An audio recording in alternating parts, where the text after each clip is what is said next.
As always, brother Shawnee holding it down, the big Texas. And also the coach is joining us tonight as well. Good to see you, my brother. Our brother Dante has the night off. Good to be with you guys on this sort of bittersweet time of the year. I get real depressed in this time. But before I do that, certainly going to ask you guys, certainly as you come in tonight, make sure you hit the like button as you come in. Certainly helps the algorithm. Also, Coach, are you streaming tonight? Okay, so make sure you go over to Coach Ferg's. Coach, make sure you drop your YouTube channel in there as well. Make sure you go there and give the coach some love as well. Certainly any support that you give us, we appreciate. As you see scrolling at the bottom of the screen, our cash apps or anything you want to give us personally, we'd appreciate. But consider also giving a super chat. Show some love to the BMU Network. BMU Network has shows 7 days a week, sometimes some days multiple shows on the same day. So we are certainly building something here in this space. And certainly we appreciate certainly the opportunity to come to you tonight. But I must say, before I get into everything today, first of all, Shawnee, how are you doing tonight, sir? And everything good, over here. We having this cold spell down here in the south. It's not necessarily, we had snow, but I guess because we live by a lake, but other places don't have snow, but it's just super cold and whatnot. So now, super cold. What do you mean super cold? 55? What's super cold? No, 35. No, it is. It's currently, well, the lowest at one time it got to like 14 degrees. It's currently 23, but then we was having wind chills like -3. So there's going to be under freezing again tomorrow. Just the wind should die down. And other than that, but yeah. Well, Texas is kind of weird, right? I mean, it's such a large state. Yeah. So, I mean, I'm sure north or middle, central to upper Texas kind of, can go through seasons. But it's cold. I think majority of it. Even Houston? Wow. Yeah, cause my folks, I called them this morning. It's not like it is up here, but it is cooler. It may be like 40-some degrees. I didn't check. Now, you forget about South Texas. Now, they may be maybe like 60 something, so they still may be warm down there. Now we had that huge ice storm, whatnot. Yeah. 2020. Yeah, that froze the whole state. That's what caused so much hail. Right. The whole state was in the red. So. Right.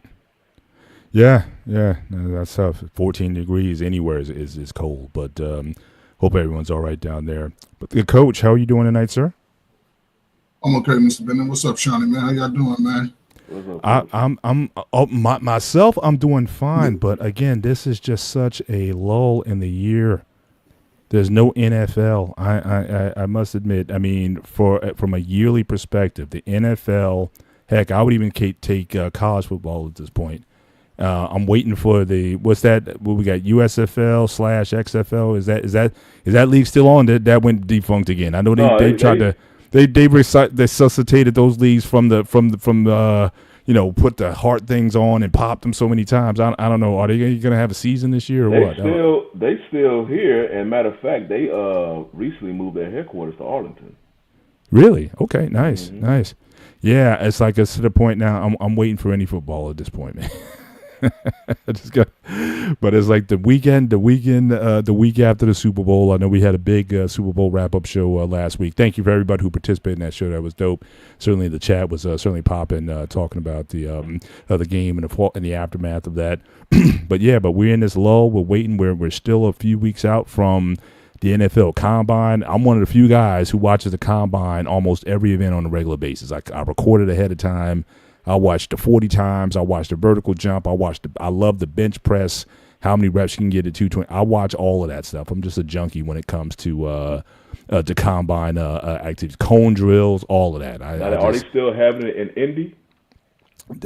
It's been there for. I didn't hear there was a change to it this year. It's been there forever, like 25. I thought I maybe heard some rumors that they may move it in the upcoming years. I think so because it is, because one thing before it used to be like in an empty stadium, but if you notice over the last few years, they've been selling a lot of tickets to the Gen Pop for this game. It used to be just scouts and coaches and whatnot there. Now the Gen Pop is getting into it. So yeah, I'm sure just like the draft, I'm sure there's other cities that wouldn't mind hosting, especially if you got an indoor stadium, who wouldn't mind hosting the event and trying to gin up some some fan support. But I like seeing folks it. Wonder how the NFL is so major right now, even when they're not having games. Yeah, I'm telling you, because it's like it's always the next season. You see the guys coming out, the rising stars, and who's going to be next and whatnot, and everyone wants It's like half the teams in the NFL looking for a quarterback. So that's your time to see these guys. Can they, how they sling that football? So yeah, I get into it all year, and I can watch anything football related. I'm even looking, is some flag football out there? I just need some football at this point. Well, Mr. Bennett, won't you get out and get on one of these teams and play? I'm 55 years old, dude. I mean, you can do some blocking. Listen, they say strength is the last thing to go. So I'm as strong as anybody out there, man. But I try to do a juke, and my joint pops or whatever. So I'm like them funny cars on the racetrack, man. I can blow up in at the start of the race, or I can blow up halfway through the race or whatever. But now my ligaments and sinews are just not what they were. I did legs this morning. I did my squats this morning. So stop. Pause. I did my squats this morning. So I'm feeling the muscles are good. The ligaments it's going to take a few days for them to recover. So. Now I would say this about the combine. They do give out free tickets.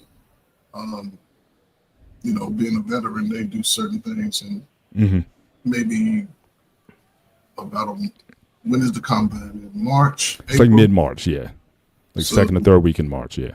Maybe the first, they sort of send it's a short window because you have to get your name in. You got to put, like, if it's all of us going to go, one of us will have to go sign us all up, put all our information in, and they'll just have one email.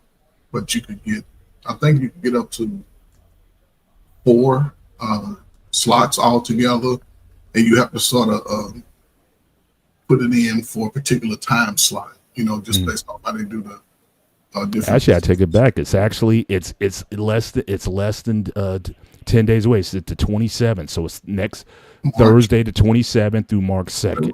Oh, okay, yeah. So I haven't checked my email. I'm gonna look through it and see if they still do it, because I know they was doing it out to Indianapolis. Yeah. And Indianapolis is the headquarters, so I read one time they were going to either do something NCAA related always in Indianapolis.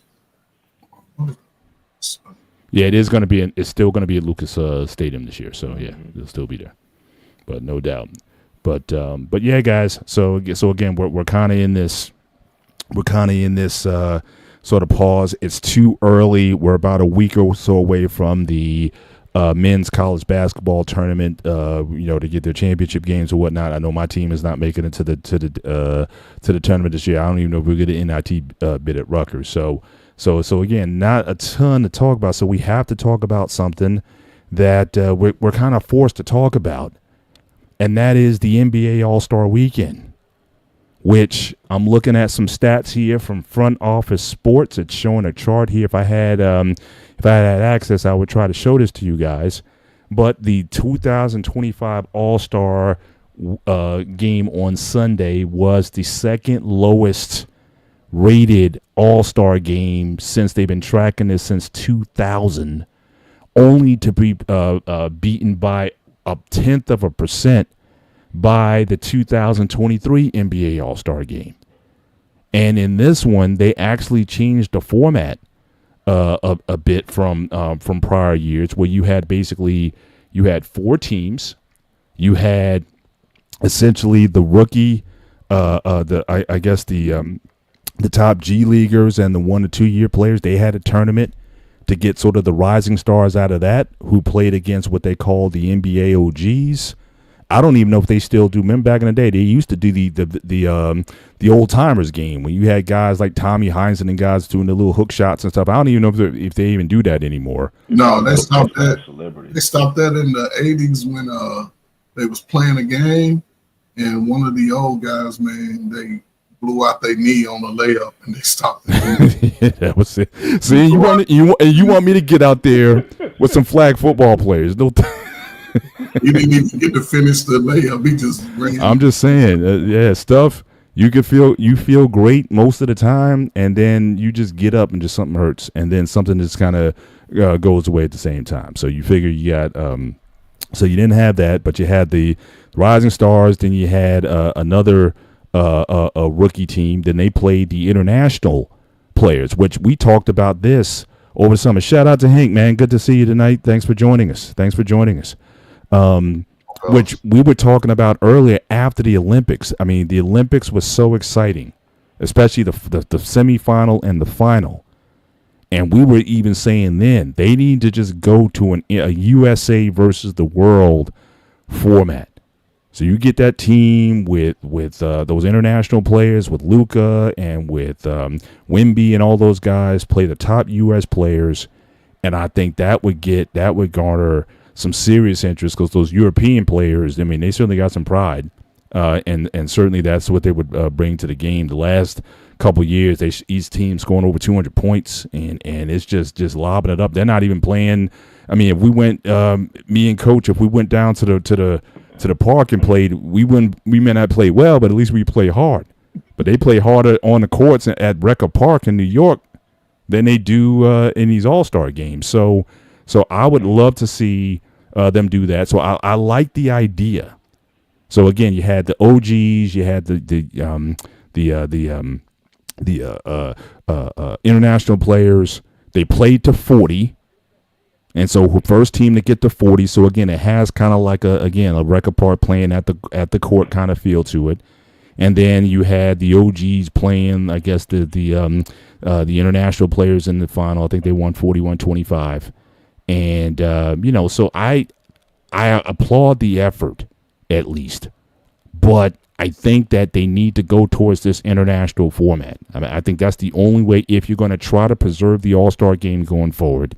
It's a global game. It's a global league. I'm sure a lot of these countries where these guys come from, and the NBA is always looking to brand in these countries, I'm sure they would all benefit and love to see the European teams hate, especially now. I'm sure a lot of people hate the U.S., and I'm sure that they would like to see that. So what were your thoughts on the, if not on the game, but just on the idea, can the All-Star game, we'll talk about the rest of the weekend a little bit later, but the All-Star game, if we go USA versus the world, how do you think that would land, and do you think there's a chance of possibly saving this for the future? We'll start with Coach, and we'll just go around. I mean, that seems to be something they've been milling over for some time now. I think they should at least try it, just to give it a little bit more competition. I think the foreign players have sort of showed that they are NBA worthy, All-Star worthy, MVP worthy. So I think it'll light a fire under the American players just to give a little bit more effort. Now, I don't see them giving 100% because I know I wouldn't. But I think it'll be at least for fanfare, because people come from all over the world just to see the game. So, yeah, I think it would be a good thing, at least to try it out. You never know. So. Absolutely. Shawnee, what do you think? Well, I was looking at something now, and basically a lot of the issues was a lot of the dead time that was during the All-Star. Especially, I noticed that on Sunday. Yeah, there's way too many breaks. I mean, it was like every 10, 15 points they would have a commercial or something. Exactly. So that turned off a lot of people. And, during the broadcast, they had Draymond Green was a part of a studio crew there covering the game. And he made some comments basically saying it was sucked. It was trash. It was a 0 out of 10 Yeah, rating. when he said 0 to 10 scale, he gave it like a negative something. No, he said a 0. 0. He just gave it a 0. And on a 1 to 10 scale. And basically, all I can think of is the players that's responsible for this. Mm-hmm. They did not take the game. Even in the regular season, they just don't take it as serious as they did in the past. So that's why the NBA have to create all these experiments just to try to brew up some competition, some competitiveness between the players. That's why the in-season tournament exists right now. That's why, because they wasn't taking the regular season as serious. That's why they made the change the qualifications with like MVPs and like who get these contracts. Like you have to play a percentage amount of regular season games to qualify for this, because dudes were just not playing as much. And then because I don't really I don't follow hockey pretty much at all, but I know that currently they have this 4 seasons. Yeah, we're going to talk about that. We're going to talk about that as a contract for sure. Yep. Tournament going on. Yep. And it's an exhibition tournament. This is exhibition, and they are currently. There was one player I heard he had to go to the hospital after the game because he gave it all. Yeah, they got into it. Well, let's talk about that a little bit. They got into it within like the first 2 minutes. Yeah. It's like a fight. And the gloves are. I'm with some friends at a sports bar, and we're watching it, and we're just drawn to the screen because an exhibition game in USA and Canada. Now I know that's always been a heated rivalry over the years, Olympics and all those kind of things. That, there's always a rivalry there, especially when it comes to hockey.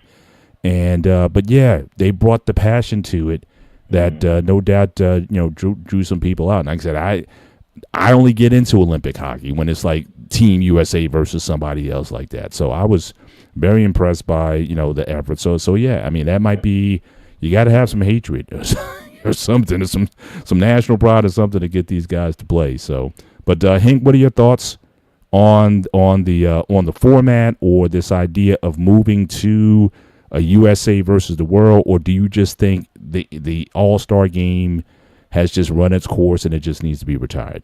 Or if you had some ideas on how it could be improved, what would you do? Man, it's funny. We talked about this tonight because I was talking about it with one of the coworkers, man, and one of my ideas is the winner of the dunk contest needs to get $1 million. The winner of the 3-point contest needs to get $1 million. I think the skills competition is a group thing between 2 individuals. They both should get $1 million. You come in second, you don't get shit. You don't get a damn thing. If the 2 teams between the East and the West, they need to do like they do in baseball. The NL or the AL, the home field advantage, and the best of 7. Don't worry about the record. The best of 7. Let that be an incentive for them to win. Not only that, the winning team, each player on that team gets $1 million. Each team gets $1 million. Second place, you don't get nothing. Wow. If you're the MVP, you get an extra $1 million. And hopefully they give a legit vote and not this hometown vote like they gave Stephen Curry. I think it was a bull crap. Yeah. Don't do that. Or I even want even better. Play the game in a city that doesn't have an NBA team. Allow that to happen, so now you can get a different fan base to come in there and maybe have a level of appreciation. They like, hey, the only time I'm gonna be able to see these players is when I'm in Alabama or here in Louisville, Kentucky, or whatever city they decide to go to that doesn't have an NBA team. Cincinnati, Ohio. Do something like that to drum up more of an audience, maybe more of people, and just see how it goes, and maybe have alternate seats. Say, hey, originally we're gonna go over here, but if the ticket sales are not good by a month prior to the tournament, then we have this open city that's willing to take this on, and we'll give it to them. Mm-hmm. Something to try to do that. I love the way the hockey thing did what they doing, but I think it was just a one-off. I don't think it's going to be an ongoing thing because I think the Winter Olympics is going to be next year, so they won't be able to do it the next season. So unfortunately, but I liked it. Like you said, 3 fights within 9 seconds. That's crazy. Yeah. You know what I'm saying? And now we're going to get the opportunity to see that same rematch of tomorrow night. Tomorrow night. Going against Canada tomorrow night. So that should be a great game. Right. That should be a great match. So I think Shani said, I normally don't watch hockey, but now that they had them fight like that, I might want to see who's going to be the first one to throw hands. Exactly. Yeah. And those guys play hard. It's almost like hockey. You can't play hockey like halfway. You know what I mean? Like football, yeah. Yeah, you just can't. You either you on those skates and whatnot. If you don't go hard, you can get injured real quick. So yeah, those guys. It's like the game itself has incentive for you to go all out. So or at least 70-80% out on that. What were you saying, Sean? My thing is, if you put, because normally, and I believe y'all brought this up. Normally, if you slap USA on your chest, or if we make some nation versus nation, that usually brings out, even more competitiveness amongst the players. Yeah. And I think LeBron or Giannis even brought up, that they'll be open to a USA versus the world. You're right. My whole thing is, will that actually inspire some of the players to play harder? And that's the thing. I mean, you would normally, I guess it's worth the NBA to try, but still, because right now these players, and that's the thing, because you don't see it in any other of the four major sports in the U.S. but basketball, because they made such a thing with player empowerment, and it's almost like, okay, you got player empowerment, but you're seeing how it's affecting your product. Mm-hmm. It's almost like it's just like, here, you gave them the power, and now they just running amok.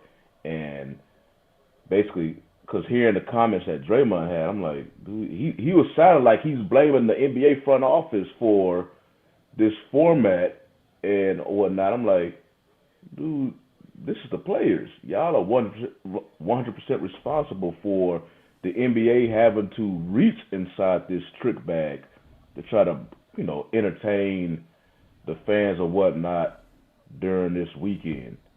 Yeah, because right now, it all started with LeBron, because traditionally before LeBron, the big name high flyers participated at least one slam dunk contest. LeBron declined, and he never did. And it just started this trend. So now, I mean, it looked like Mac McClung, he trying to bring back by himself, Yeah, man. We're gonna talk about that.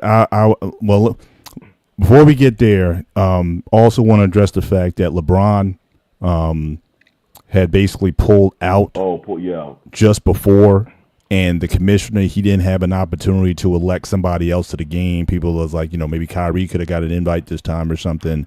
But what do you think of just, it seems like it was just very cavalier that leading up to the week gave you no indication that he wouldn't be playing, and then at last minute he decides to pull out of the game, talk about foot or ankle or something like that. Again, to your point earlier, are the players essentially by their lax attitude saying, if I just choose not to play, I don't have to play? I mean, and again, LeBron's been in basically every All-Star game since he's been in the league. So you're talking 20-something years, 22 years is like he's been there. Is it just to the point where it's like these guys just don't care anymore? And I also heard that, obviously LeBron is trying to be an owner in the NBA. And I heard some pundits talk about that, because again, just like any other of these major sports, you got to be elected in. You just can't buy yourself in. That some of these owners are going to remember that when he comes to the table looking to buy an NBA franchise. It's like, look, you didn't even take this sport seriously. So what was your thoughts on that? His very late decision not to participate. Go ahead, Coach. I mean, I thought it was a bad thing, you know what I'm saying? Like you said, nobody even knew about it up to that week. I think it would be good to just implement an injury report, and make it a requirement, It's LeBron. I don't know if they'll make a big deal, but they're definitely going to earmark it for the All-Star games moving forward. People pay money to go see certain stars. LeBron is at the end of his career. He may or may not make the team next year. He may retire. So I think, it's a disappointment for the fans, and they just need to put stipulations. I don't think he should be paid for the All-Star game. He didn't participate. He was just there. So yeah, it's just hard right now. I can understand the fans' disappointment. Yeah. Now, And then complement that with what KD was saying. His comments weren't, I don't think, necessarily helpful either after the game, talking about basically people would rather just complain about the All-Star game than watch the All-Star game. I mean, it's like, what are you doing to necessarily enhance the product? So I mean, Hank, I mean, what do you think about just with these players? I mean, do they give a rip about the product? I mean, it just buys into, why should I care as a fan if you don't care as a player? So again, this everybody gets a trophy mentality. So it's really no really good incentive. Now, if the NBA wants to come call Hank up so I could be a co-executive and help them get it together, I will. That's why I came up with the idea, $1 million for each player who's on the winning team. Second place don't get nothing. So now you have some incentive. If that's not a financial incentive just for you, maybe if we're good enough to make it to the NBA Finals, we can have a home field advantage, even though we may have the weakest record out of all the teams in the playoffs. But we can have that opportunity because guess what? We won the NBA All-Star game, the West tier or the East tier, whichever one it is. Right. Look, I think that's probably going to be the only way you're going to do it. I'll tell you another thing about the dunk contest. Open it up to everybody, more than just the G League players. I agree. Yeah. Open up to anybody who, Shawnee, if you think you go burn out dunk anybody, get nobody. We've talked about that. Absolutely. I would say if you're an NBA All-Star, you should be able to sponsor a player. Because these guys know players. So again, if you know somebody in your hometown, Chicago or whatever it is, and you know he can ball or whatever, it's like, you know what, I'll sponsor you to get into the contest. So you represent me in the contest. And then, like you said, the winner gets, I mean, you could probably get away with 100,000, but I'm saying, but certainly, Don't cheat him, Mr. Bennett. Don't cheat him. Give him $1 million. For a dunk contest? Yeah. What dunk contest pays $1 million? $100,000. The NBA can. It can, but I'm just saying you got to. I think 100,000 you would get probably the best dunkers in the country that would come out for that, because these guys, again, they don't ball. Mac McClung, look up his stats on NBAReference.com. He doesn't have any except for that. I mean, he signs it to a temporary contract for the Orlando Magic. We don't care about his stats. We won't. I understand that. Yeah. I understand that. Because it's about the dunk, though, Mr. Bennett. And like you said, we talked about it. But here's the thing. He sort of made a thing. When they move around to different cities, I said, when they know they're going to be in the next city, 3 or 4 months out, you have a dunk contest.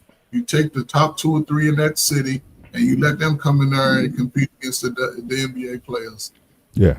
Just something, so just anything. This shit is ridiculous. Yeah, look, pay $1 million if you want to. I don't think they'll sign off on that. I'm just trying to say, what could get it going. I think 100,000 would get more, and you're gonna fly him in, and you're gonna put him up for the weekend. You're gonna come in and make $100,000. I think, or the potential to make $100,000. I think that would be a great. If you get street slammers, that they definitely perform. That's what I'm saying. Yeah. But I think it's 100,000 now. So that's not really much. But these are for the NBA players. I mean, these guys are in contract. Yeah. I'm saying I'm saying street ballers, guys, and not even in G League. I'm saying you get guys from Record Park. You get these guys from across the country. Like Coach is saying, these cities, you get the top guys out of that, and these guys compete. Or like I said, you get an NBA All-Star to sponsor that particular player, and then you can have a decent contest, because that's the thing too. I mean, if you look at these contests, you only got I think there was no more than like 4 or 5 guys in the slam dunk contest.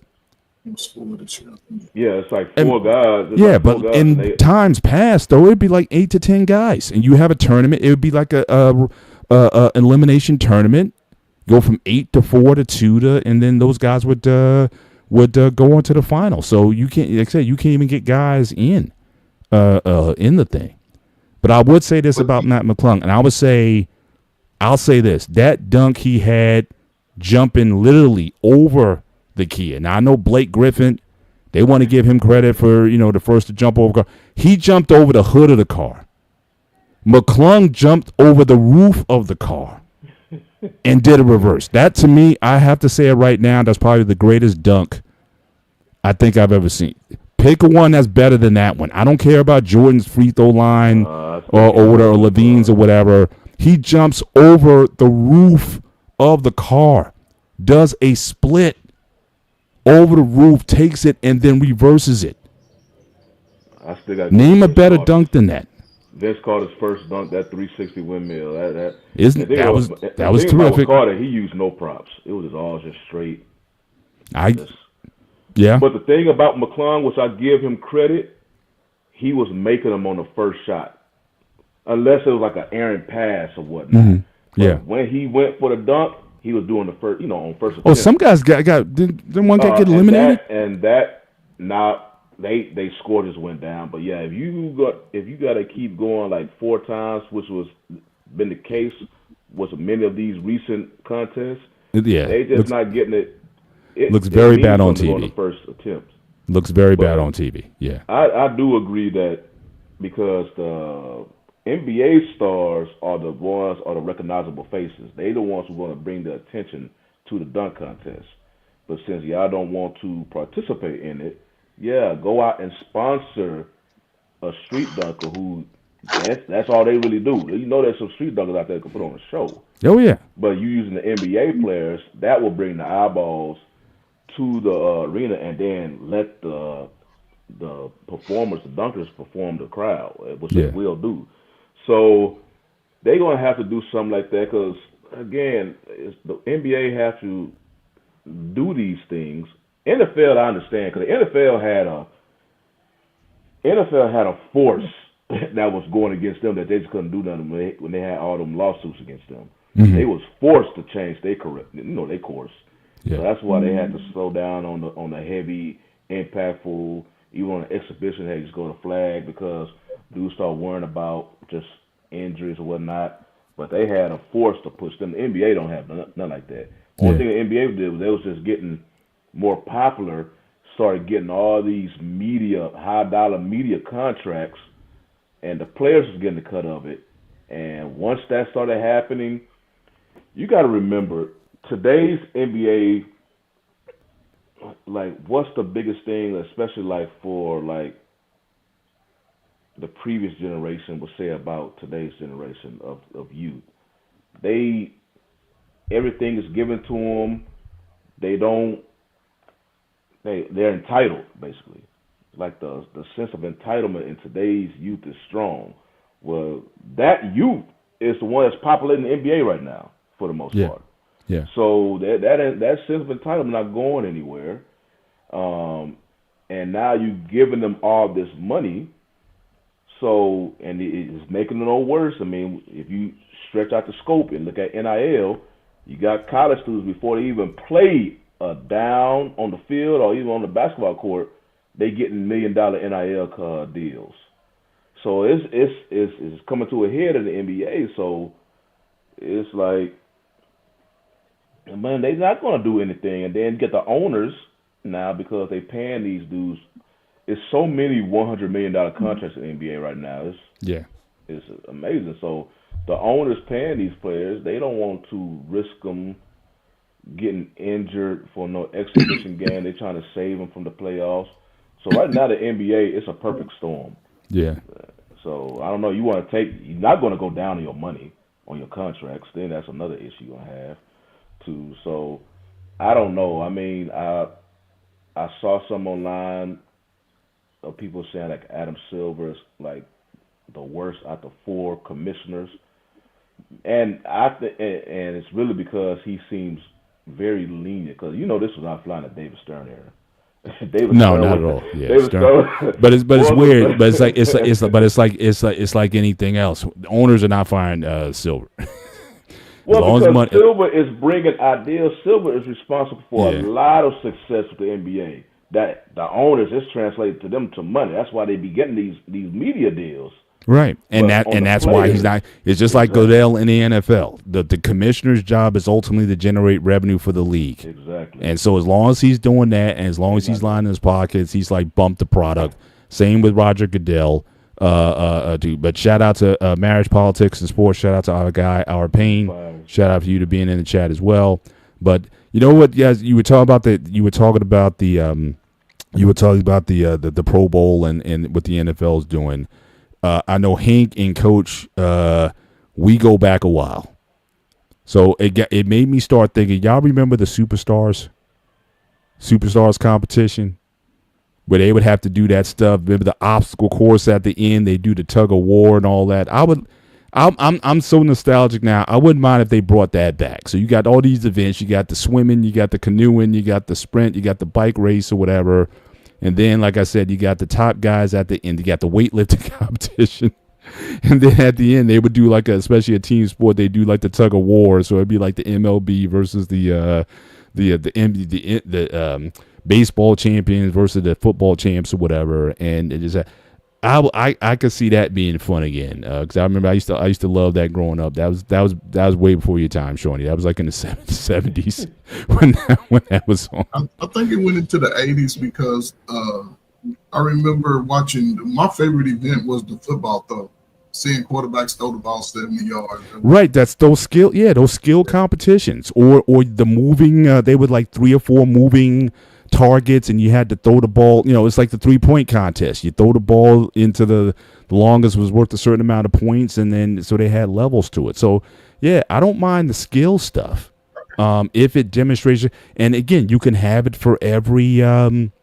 You can have it for, I guess, different categories. So you got it for the kickers, you got it for the receivers, you got it for the quarterbacks, the O-line, or like I said, if you want to do some strength stuff.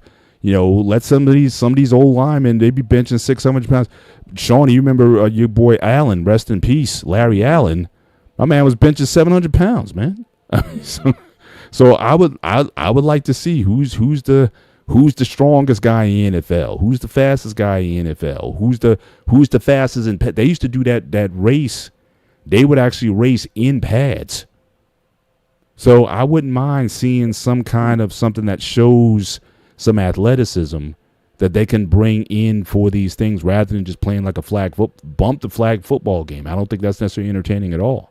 But show something that you can see some of the skill of these athletes at the positions that they play and make it, sort of meritorious where there's prizes that could be won. I don't know. What do you guys think about that? Well, I think it went all the way up to the 90s because, like you said, Larry Allen was in the 90s. So Yeah. I remember watching some of them guys, like you said, they do the bench press. They would do. Look, I remember them playing. They're playing the basketball. Mm-hmm. I mean, I remember watching Chris Carter in the dunk contest. You know what I'm saying? Barry Sanders in the dunk contest. Look, with the NFL, man, I'm gonna say this. They shouldn't even play no game. I agree. First team all pro. You make all pro, man. That's where you should be getting whatever incentives you get from your team and your agent. The Pro Bowl just be a list name only, not no actual game, because it hasn't been taken serious since the days of Steve Atwaters. You know what I'm saying? Yeah. Playing hard, getting accused of, and Sean Taylor getting accused of playing dirty ball because they actually playing real football, actually hitting and making tackles. Right. You're supposed to do, not just sit there and just look at them and blow them a kiss. But I don't know. I don't know what to do about the football game. To me, they just need to eliminate it and keep it moving. Just list the first team all pros and the Pro Bowls and call it a day. Yeah. Speaking again of the NFL, what was your thoughts on the fact that this year's class, I think they only had 4 players?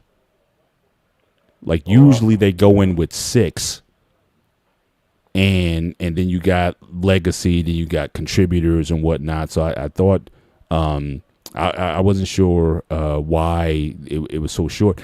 And there's still guys, and this is another question I'll pass around. What guys do you think are not in the Hall of Fame that should be in the Hall of Fame. If you had if you have more than one player, you can certainly make a case for him.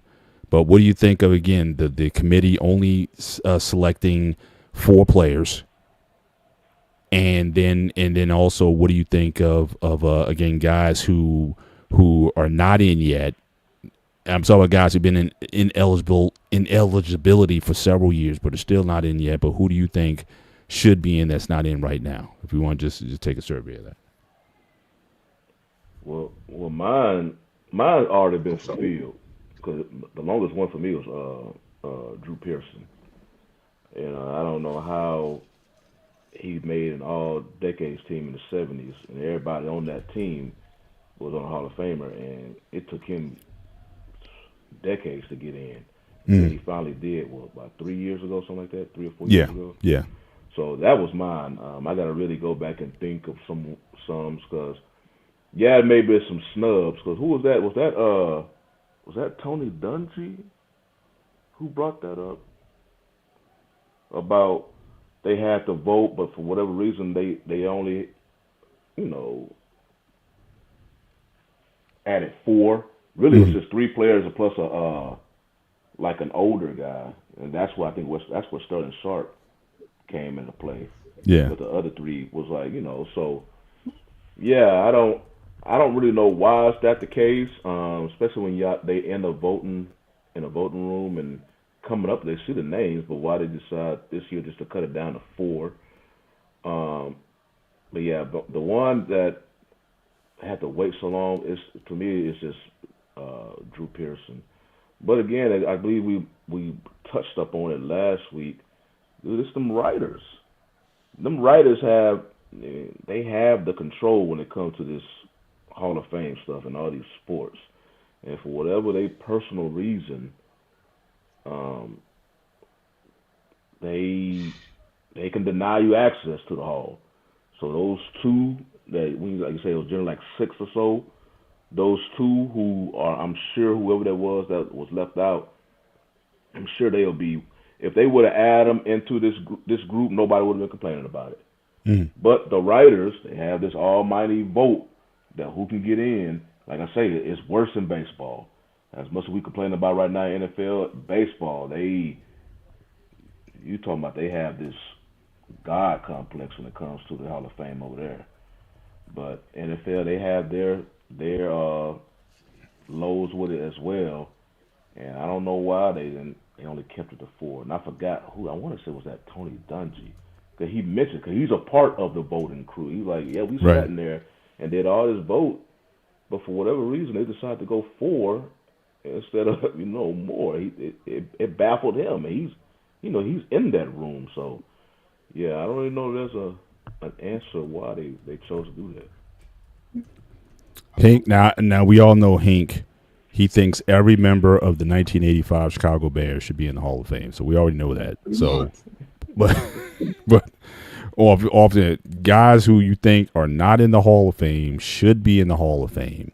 Who comes to mind as far as the biggest snubs that you've seen so far? So obviously we can't talk about anybody in the last 6 years because they're not eligible yet. But who would you say is on the top of your Hall of Fame snubs? Well, I'm surprised with the Eli Manning, but I think I understand because they didn't want to make him a first team ballot. Yeah. So I mean, I understand, but he should be in the next one. But mine will probably be Chad Ochocinco or Chad Johnson. I don't know. Another one would be probably Donovan McNabb. Yes. Those 2 guys, I think that should be part of the class. And as far as your statement, the Bears got damn near the whole starting defense in the Hall of Fame. There's only a couple guys left, and we're going to figure a way out to get them there. Don't worry. No Jim McMahon. Be known as McMahon may not get there, but that's okay. I have Matt a name, Darren Woodson. That's the name. Yeah, Darren Woodson. Yeah. I think I think it should be Julius Peppers, who should have made it. Devin Hester should have made it. And Hester's in. I think Hester's in. He got it a couple of years ago. Yeah. Dwight Julian Freeman. Peppers, they both got nominated last year. Yeah, they got it. Yeah, they're in. Yeah. Okay, so they was all fine. Yeah, but I think Darren Woodson, he should have made it. Yeah, there ain't too many people else. I think Devin Hester, he made it, right? Hester's in. Yep. Yeah. Yeah, so yeah, everybody's in, man. Whoever's in should be in. If they ain't in, I don't think they should be in right now. Wow. As I said I have last a name week, for you, Mr. Bennett, that go for it. people believe that he was a snub, but he maybe remember him playing. He was before my time, but Lester Hayes. Yes. Now they're saying this dude, but again, same thing. All 80. I got him up around 1980 Defensive Player of the Year. He's on the all 80s team. 5-time Pro Bowler, 1-time All-Pro, and obviously he's a Super Bowl. He's got 2 Super Bowl rings, Super Bowl titles. But what is he most known for? I guess in today's, if you happen to look him up. Oh, to stick him. Yeah. My man's hands were like up in it. But look, but hang on. But so was a teammate, Fred Biletnikoff. He was known for that stick 'em also, and he got in the Hall of Fame. So I'm like, look, like a glove on his hand. Man. So I'm thinking if it was legal back then for guys to put that stuff on, then I don't know why he shouldn't be in. But I also think the Raiders got a couple snubs, and that might be due to Al Davis, because I think Jim Plunkett, if you're gonna put Eli in, Jim Plunkett was Rookie of the Year when he came into the league. He's got 2 Super Bowl wins, including a Super Bowl 15 MVP. And he was also Comeback Player of the Year. And he doesn't get consideration, not even on the Veterans Committee or the legacy stuff. So I think if you're going to put Eli in, I think you have to put Plunkett in, because I mean I was glad that Coach Tom Flores, he got in after being out there for a while. Again, Coach got 2 Super Bowl titles. And then on top of that, who's the guy who won Shanahan? Should Shanahan be in? Do you think Marshawn Lynch should be in? I think so. I got to really look at his stats, because I think Eli probably going to be. I think Devin Hester was knocking on that door as one of the most controversial, because people just don't view special teams like that. I think Eli is going to be one of the most controversial inductees whenever he goes, because he's going to get in. I just don't believe he's going to be a first ballot. But no, he doesn't have to be. That's how I'm talking about guys who've been, like I said, snubbed for, like I said, Lester Hayes that you mentioned, Jim Plunkett that you mentioned. Again, even Marshawn Lynch, he's on the all 2010s team. But how long has he been eligible though? He retired in. Okay, he's got. Well, he would have been eligible this year. He retired in 2019, so he would have been eligible. So we'll see what happens next year. But certainly, again, Super Bowl champion, 5-time Pro Bowler, 1-time All Pro, and so I'm big. I'm certainly big on stats where it's like, when you mention a guy, was he considered at one point in his career the best at his position, or amongst the best? Like when you talk about who's the best, and his name kind of came up. You know what I mean? So I think he certainly had a run, especially during that Legion of Boom time. I'm not going to count his Buffalo Bills career or whatever, but when he was in that Legion of Boom time, yeah, he was up there for sure. But now you crossing up that, and coach, I see Sean Alexander. He had that MVP, but I got to look at his stats again. Now, basically, when the names that we bring up, you got to at least be as a running back. You got to be in the 10K club for me. He had 100 career touchdowns. He had 9,453 yards, so he missed it. You got to get to 10K though. I mean, especially now, like back in the day, 10K was like you in the top 5. Now it's like half the guys in the league get 10K now. Who's the guy played that all those years with the Colts? Oh, I think he finished up as Frank Gore. Frank Gore. I mean, he's got gaudy numbers, but is he all Hall of Fame? In that situation. He's eligible next year Frank Gore. Would you put him in? Yep. Hank, what about you? Would you put Frank Gore in the Hall of Fame? Or to his earlier point, Sean Alexander, and then you got Marshawn Lynch. Out of those three, who are you putting in the Hall if you had to choose somebody?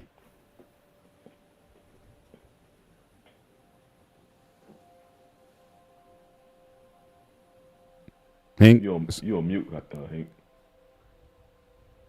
You still mute, yeah. Yeah. Think about it. It's shit. I don't know, man. I don't think Sean Alexander's gonna deserve to get in. Oh man, 100 touchdowns, 100 touchdowns, 500 some yards away from making 10,000. I think if he get in, it's gonna be like after they're gonna be debating about him in that voting room for some years before they let him in. Cause right now it's one thing to say he's gonna get in, but now from what it sounds like, y'all put him in as a first ballot. First ballot is basically like it's the Hall of Fame, and then there's this upper room of Hall of Fame. First ballot belongs up there. I don't think Sean Alexander belongs anything in the first ballot. That's a 2048. He's been eligible since 2014. Okay, so he may have to. Because how long is eligible? It's like what, 7 to 10 years you have? 5. It's 6. I thought it was 6. Into the 6, I thought it was 5. I would say this. All right, so I'm looking at the rankings now. Sean he's tied with Marshall Faulk for rushing touchdowns. He's got 100. Passed by John Riggins, Henry, Jim Brown, Peyton, Peterson, Marcus Allen, LaDainian Thompson, and Emmitt Smith, who's got, I don't think no one's catching him. He's got 164. I don't think anyone's catching him. But all those guys, though, have over 10K. So, definitely. Sterling Sharpe, yeah, that was long overdue. At the time, in the mid to late 80s, it was Jerry. And after that, it was basically Sterling Sharpe. I mean, What about Reggie Wayne? I think he would get in there. He deserves to be. He'll get in. I think he'll get in at some point. I don't think first ballot, but I think he'll definitely. But Sterling, again, that was one. I mean, that was one I thought that was kind of 7. I think my man had like 7 Pro Bowls, 3 All Pros. Again, in his time, were you considered the best, if not amongst the best, at the time? And it was basically, especially in the NFC, I don't think it was a contest. It was Jerry and it was Sterling. And then in the AFC, you had like, Mark Duper and Clayton and, those guys, passed it with Dan Marino in Miami. But, Sterling was. I put it like this: as good, many people remember Shannon, him playing, but they don't remember Sterling because his career got cut off. Yeah, and he's playing in Green Bay. Better. It's not. Yeah, they were trashed then. Sterling was better. Sterling made an impact better. That's how cold he was. People just don't remember him just because, he just had like a shorter career, and his brother had a full career. Yeah. But Sterling was that dude when he was in there. Yeah, no, legit. He was definitely legit. But I think we cover now. Again, I could be a homer, and I could say L.C. Greenwood from the Steelers. You got me and Joe on one side. L.C. was on the other. He actually is he was until recently. He was the team leader in sacks before they even had sacks as a category. He was 6-time Pro Bowler, I think 3-time All Pro. So 2 first-team All Pros. So again, I wouldn't mind seeing him in again as a legacy. You can put him in. He's deceased now, but here's a guy for you, Coach. L.C. Greenwood is not in the Hall of Fame. Not in the Hall of Fame, no. Oh my God! Steel curtain. I mean, yeah, he's not there. That whole team should be. The whole defense should be in the Hall of Fame. Well, they have a lot. They have a lot of those, just like what Hank was saying. And thanks, Hank. I know Hank had to bounce. Thanks for hopping on with us tonight. Certainly appreciate you. But here's a guy I think I think we're probably all leaning the same way. Steve Smith Jr. Oh yeah, he's gonna be in. Again, last game was in 2016. He's gonna be in. He's gonna be in. I think he's eligible next year. I think or something. I saw. No, he was eligible back in 23, 22. He's gonna be in. Yeah. So I wouldn't mind seeing him in. But yeah, I mean, you got guys now. I'm looking at a list here. They got like Joe Theismann. They got Phil Simms. I may have considered Simms if he quarterbacked that second Super Bowl. That was I forget the guy who came in. Jeff Hostetler. I mean, he played good portion. He got hurt late in the season. Hostetler came over and took it over. But if he would have played in that game, I think he would definitely. I think he definitely would have been. I think he definitely would have been in. But yeah, I mean, some of these guys. Interesting. Roger Craig is not in. I'm a little surprised at that. Roger Craig.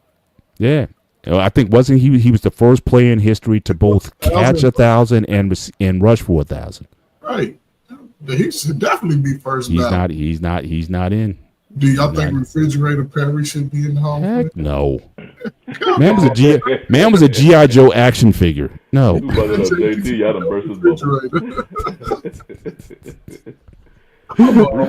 Brees will be a first ballot. First ballot, that's the Hall of Very Good. Those are legends. And that's why when people were saying Eli Manning, I'm like, Eli Manning don't deserve to be anybody in that first ballot. He's going to get in, but just him even getting a chance to get in, that's why it will make it so controversial. Because his stats are not there. I mean, if you look at stats, Phillip Rivers had better stats than Eli. The only thing about Eli, he had 2 Super Bowl rings against a team that's literally Eli's entire argument. Right. 2 rings because he beat this one particular team, and one of them was stopping them from having an undefeated season. Other than that, Eli Manning's his yards, definitely his interceptions thrown. Oh man, he's entirely on 2 wins, Super Bowl wins. So I mean, he's going to get in there. But if you're going to put him in there, you definitely got to look at Phillip Rivers, who actually has the stats to, say he can be a Hall of Famer. But so I asked, so we're talking about this, and do y'all, when it comes to Hall of Famers, do y'all put more weight on the rings or the stats? It depends on the position. So if you're quarterback, I would put more emphasis on the rings. If you are a skilled position player, I would put more on the stats. Or like I said, if you're an interior person, then I would put more on your Pro Bowl / All-Star credentials. So like if you're an offensive tackle, but you're like a 10-time Pro Bowl or something like that, yeah, I would do that, because you really can't see what these guys are doing on a regular basis.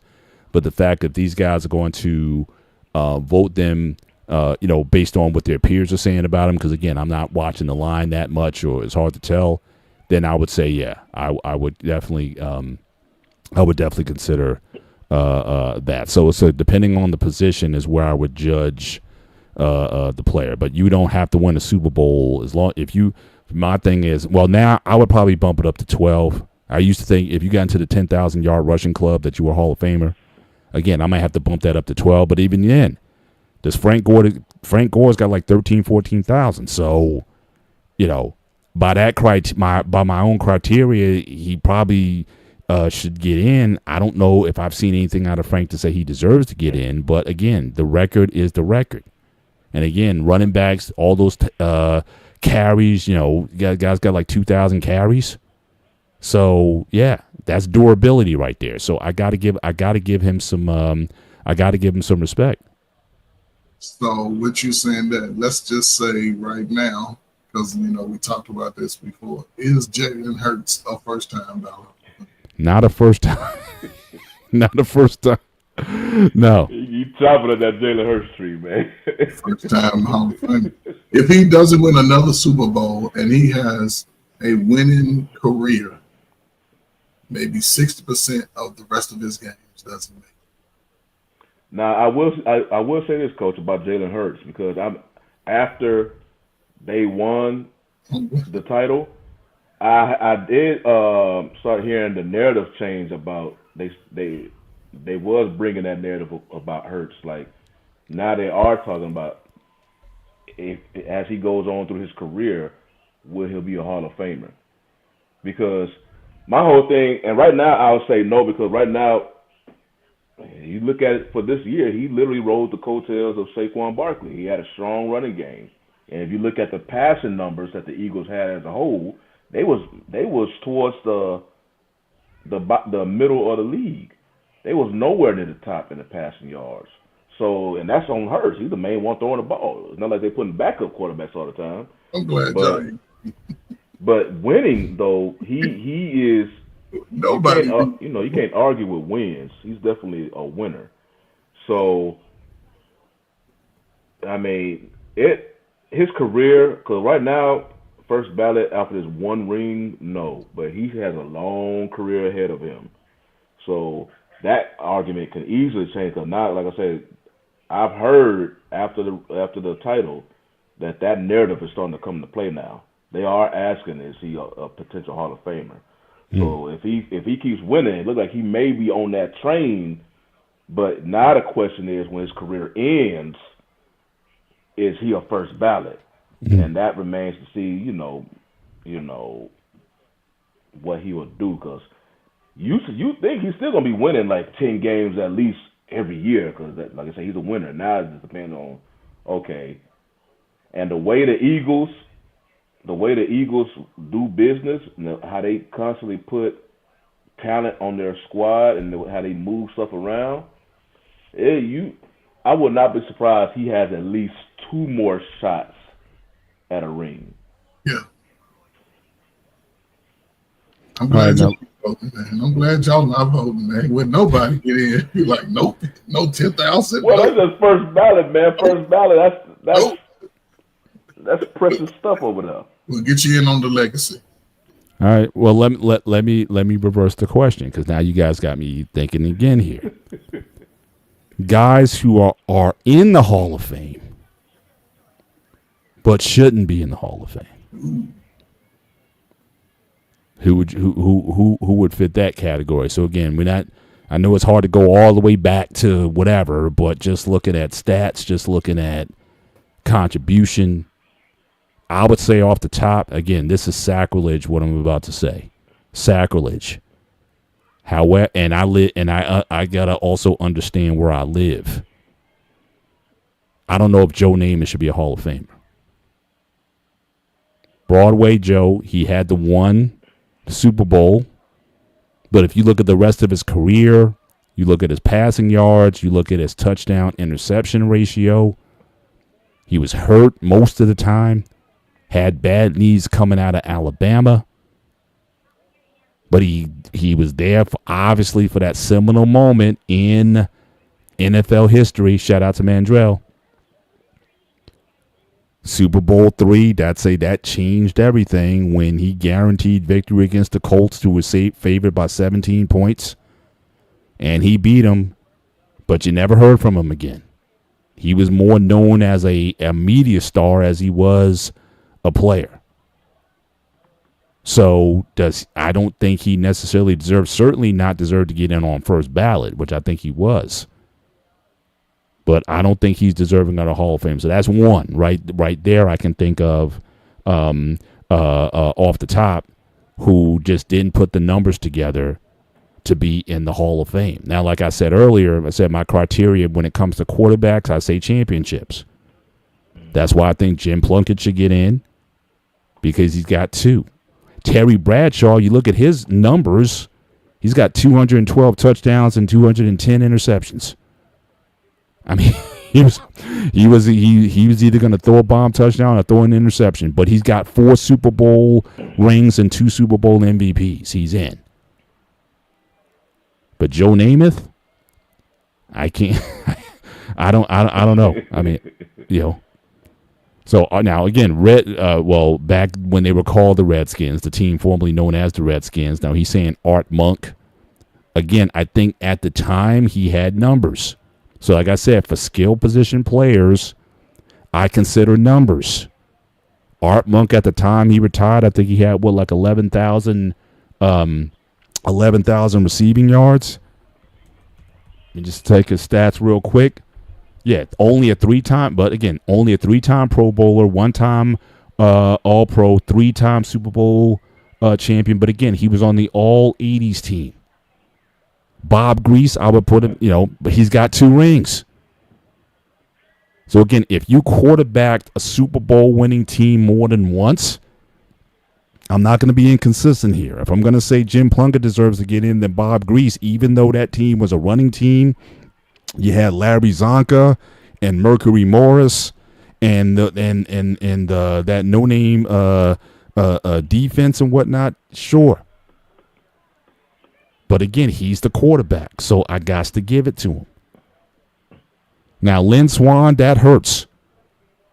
That really does. I was just about to bring that now up. Look, 336 receptions. I get it. I get it.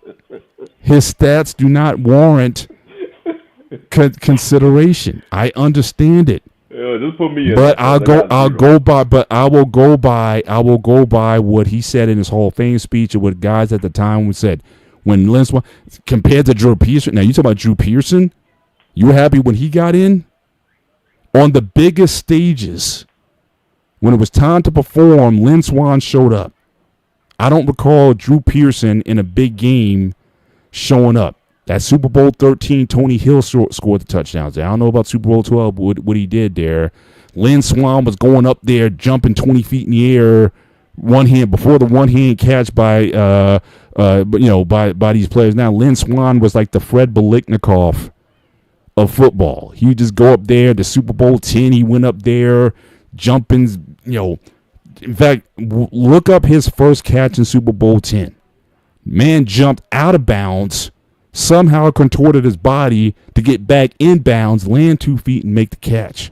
So, Mr. Bennett, I'm going to say this as an argument, as a pushback. You are basing Swann's Hall of Fame induction based on eye test.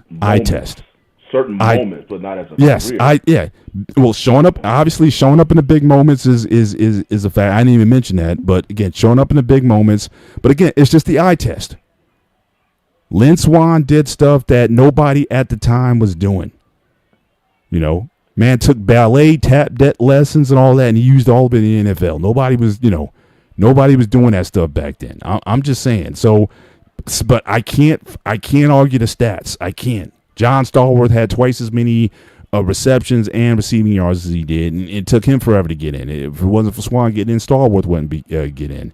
You can make an argument that he doesn't necessarily deserve to get in. None of those guys got 10,000 yards.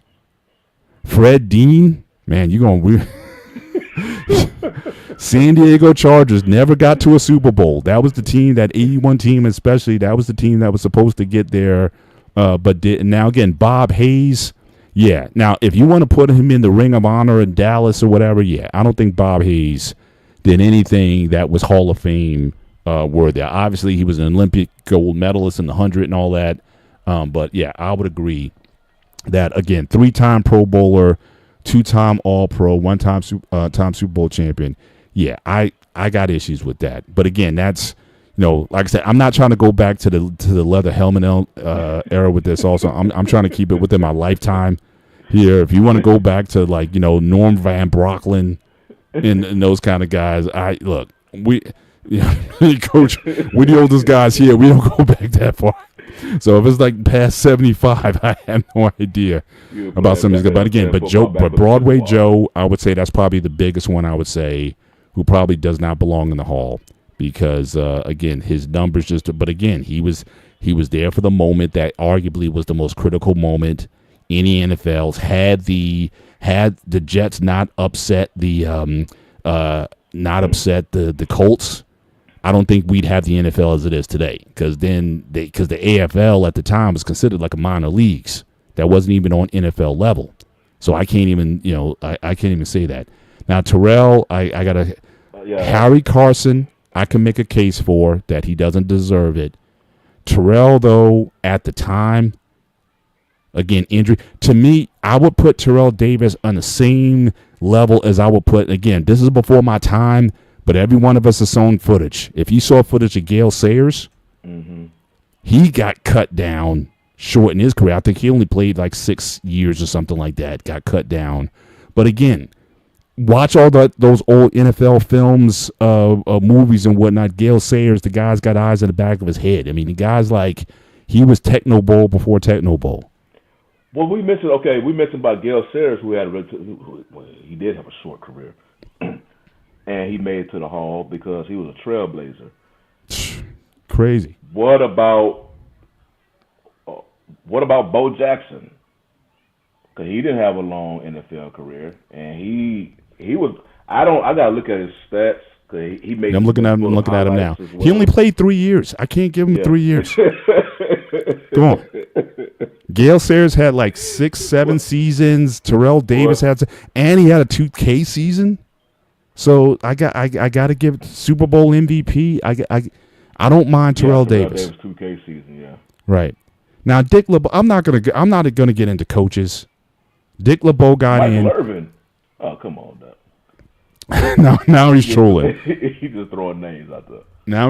But having said that, you want to mention Dick LeBeau.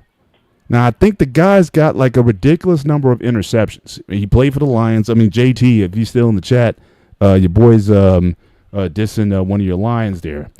But Dick LeBeau played 13 seasons. The guy has 62 interceptions. He's got more than Prime as a player. I'm sorry. Get off him. Nah, I can't. 62 interceptions. That's ridiculous. And he wasn't throwing the ball like that back then. No. He was just soaking up everything that came his way. See, now he's really trouble. Come on. Warren Moon. Had it not been for the bigoted practices of the NFL, he would have thrown for 65, 70,000 yards. He came in to the NFL late. He was over 30 years old when he got to the league, playing all those years in the CFL, and still threw for 40,000 yards. Tell you what, if he doesn't deserve to be in, then Dan Fouts doesn't deserve to be in. Because if you look at his stats, Dan Fouts, didn't even get to a Super Bowl either. So again, but I'm not. Warren Moon is basically like the Satchel Paige of the NFL, right? Like wait for Satchel. Who knows? Yeah, he wasn't the first black quarterback, but he was the first one that like literally. It was like just, threw who the knows football. What type of numbers they would have put up if they was allowed to play. And that's what I'm saying. All those years in the CFL, I mean, we were robbed of what we could have had in certainly in the league. I think he would have definitely won a Super Bowl if he would have had a full career. Look, in the NFL. I would say that run and shoot offense that they had, that's the problem. They had that 38-3 lead against the Bills and then lost it. But again, I think that defense was tired because that thing with the run and shoot, you score so fast, you back on the field again. So about the fourth quarter, you gassed. It's like. I need a nice long 8-12 play, 8-minute drive. Let me get some. Too Tall Jones is not in the Hall of Fame. now let me ask. So I know Shawnee. I know that's before your time. That's before your time. But no, I don't think he deserves. I don't think he deserves a Hall of Fame consideration either. But Kurt again, Warner, definitely a Hall of Famer. Who's that? He got Kurt Warner on the list. He was definitely. Wasn't Kurt like a 2-time MVP? I think he was one time. I think he was a finalist. I don't think he won two. I think he. Yeah, I think that's a decent. That's a decent point. Certainly. Let's see. He went into the Hall of Fame. Steve Atwater, Brian Dawkins. I just love the way they played, man. Cause even Palomalu, you came across that middle, and really Ryan Clark Moore, they made you pay, especially Atwater and Dawkins. Yeah. So wait, BMU just throwing shade. So are you saying guys are in the Hall that don't deserve to be in there, or guys who are not in the Hall that should be? I'm confused because Troy's already in, and Steve Atwater is not in. Troy Polamalu may be a first ballot, but he's already in. I mean, he's already in. He's first ballot. He went in a couple of like 3-4 years ago. But now Steve Atwater. Now I know I'll be listening to Shannon Sharp, and he's always hyping up Atwater. Yeah, you can make a. He was an 8. Well, Steve, he is in the Hall of Fame. Yeah, Hall of Famer, 8-time Pro Bowl, 2-time All-Pro, and he's on the All-90s team. So my thing is yeah, he's definitely trolling. So yeah, if you are on the All-Decade of any team, to your point earlier about Drew Pearson, if you're on that list, then you're basically considered to be the best at your position for the decade. Mm-hmm. So I would definitely agree with that. Coach, you got any insight on this as we start to wind down the show? Any other guys who, after this barrage of lists by BMU, anybody else you think of who either deserves to be in that's not? I know you mentioned Reggie Wayne and Sean Alexander, but guys who are in, I'd be very curious, guys who are in the Hall, but in your personal opinion shouldn't be there, or you don't think that their stats or whatever. I think even that's calling out names, calling out a good number of them, man. So, like I said, man, hey, man, I appreciate everybody in the Hall of Fame. Man. Shit, if they in, they got voted in, and ain't really nothing we can do, especially with the old. Take it away from them. You know? But you don't believe there's a thing called the Hall of the Great versus the Hall of the Very Good. Do you at least think there's levels to this? I mean, that's why they're in the Hall of Fame. They reached that level. To me, hey, I'm a football guy, so if they made it, hey, man, salute to them, man. You can have some suspect players that are in, but shit. Yeah, I got Brian Dawkins. I gotta give it to him. He can be one. That I was surprised when 9-time Pro Bowler, 4-time All Pro, member of the All 2000s team. You got to give it to him. Cliff Branch. Yeah, Cliff Branch, man, all them guys. Yeah, Branch and Biletnikoff are in there. I mean, but again, and a lot of those numbers were, but again, his numbers are like double what Lynn Swann's are.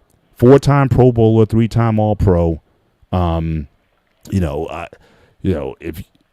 and he's got a Super Bowl win. Look, especially back then when you talk about the running game, Kevin Green, again, the guy, I don't know where he ranks like on the sack list, but again, if your job is to sack the quarterback, he was as good as anybody, especially when he was with Pittsburgh, with the Blitzburg back then. Yeah, all he knew was one job. He couldn't cover anybody. All he could do was sack the quarterback, which he did with great proficiency. So I can't get off from there. But Coach, you can't think somebody that just like, man, that guy's not all. You're making me go back, man, as a kid, man. I can't even think about it. Well, in the last 10, 15 years, no one comes to mind as just like, Hall of Fame. Yeah, he was good, but Hall of Famer? Well, I'll give you a name, Coach. What about do you have an issue with Fran Tarkenton? Fran Tarkenton was the leading quarterback passing the football when he retired. He was the all-time passing leader. They wasn't winning. He went to like 3 Super Bowls. He lost all 3 of them. I know, but he got there, so Jim Kelly shouldn't be in because he went to 4. Jim Kelly went to 4. 1-1, and he should be in, but y'all want him. I know. I was talking about them voters earlier this show. I don't know how it'll be if y'all be in that vote. Boy, y'all be so inconsistent. Right. There you go, friend. I'm gonna give. Hang on.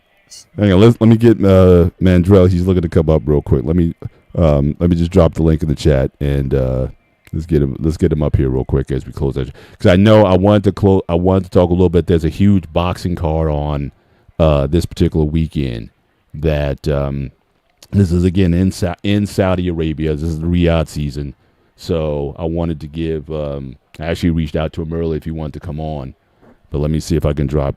There you go.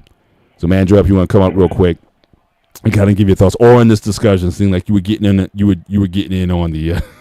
Allen family. Like I said, the interior guys, just like, look, I go by, again, how many Pro Bowls you got to work, because there's no measurable stats. You can't, offensive tackle or whatever, there's no stats on that, or even like nose tackle. You can't really, that's hard to judge. Shout out to Marcus for coming in late as usual. He always comes in late. There he is. The man himself, the married man himself, Mandrell, 1211 in the building. So on this topic, who should be before we get real quick into your favorite topic, which is boxing, but Mhm. who is in the Hall of Fame that should not be in the Hall of Fame, and who is not in the Hall of Fame that should be in the Hall of Fame? I agree with you with Joe Namath. Even as a kid, I never understood it because I used to follow football super heavy. Mm-hmm. Super heavy because I still like football, still love football. This season was the first time I watched a game every weekend for a long time. I watched Thursday night games, I watched the Sunday game this season here, right? It's the first time I've done it in years. I'm talking over a decade. Because when I was in the Army, forget about it. You didn't have time. But yeah, Joe Namath, why? Even as a kid, I just didn't understand it. He won the Super Bowl He's 3 icon. years. Icon. He Why did. icon? He did this at the end of the game, waving that finger in the air. It's the most. That got It's him arguably the MVP. most played out of all the NFL films productions. That shot is arguably the most played shot in history. And like I said, if they didn't win Super Bowl 3, I don't know if the merger would have lasted. They had to win that game because Green Bay won those blew out the Raiders and the Chiefs, blew them out. So he had to win that game in order for the NFL to be what it is. So I think for that time in history, I think but his stats don't merit it. I would give Right, you that. and no one knows that fact that you just put out. Yeah. That the merger of in the NFL that was on the line, kind of on the line. It was on the line, yeah. And no one knows that. That's what again I'm saying. I've never understood why Joe Namath is in the Hall of Fame, but yeah, he's one.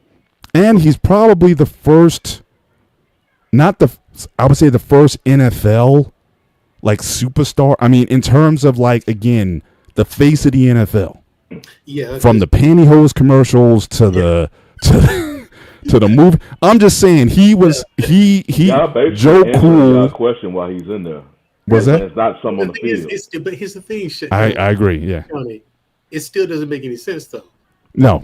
Like I said, on his numbers, I can't give it to him on the numbers. He goes into the, you know how they put him in special contributor, right?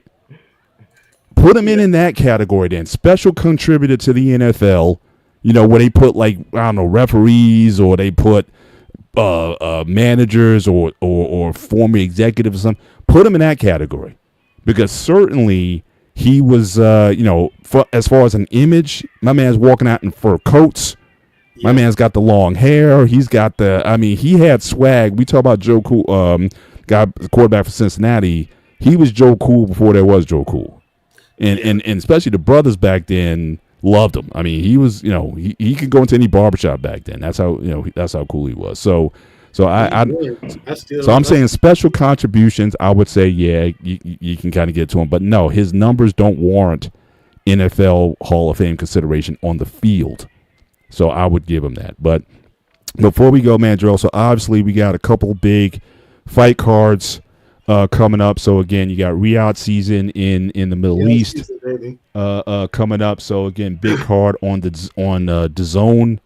And so we got heavyweight championship fight, Joseph Parker versus Daniel Dubois coming up. You got the rematch of Bivol and Beterbiev. I think those are probably the two main headliners. I know you got Shakur on the card. His guy pulled out, so they're getting this British guy to kind of step in last minute. But, just real quick, if you want to say, and next week, the following week, Tank Davis returns to the ring to fight. And so maybe I'm still... Yeah, and it's weird because I don't know if you've watched any of his interviews as of late. He's had these long interviews, and he's just like, look, I don't know if he has it, and I don't know if he wants to put his reputation on the line against the top competition anymore. He just wants to bag and he wants to get out. He's like Canelo. That's another reason why I got Crawford for that fight in September. That's another, people still tell him, well, but the weight. Yeah, but Alvarez ain't really in it like that anymore. But he's tough, though, man. He can take a punch. Yeah.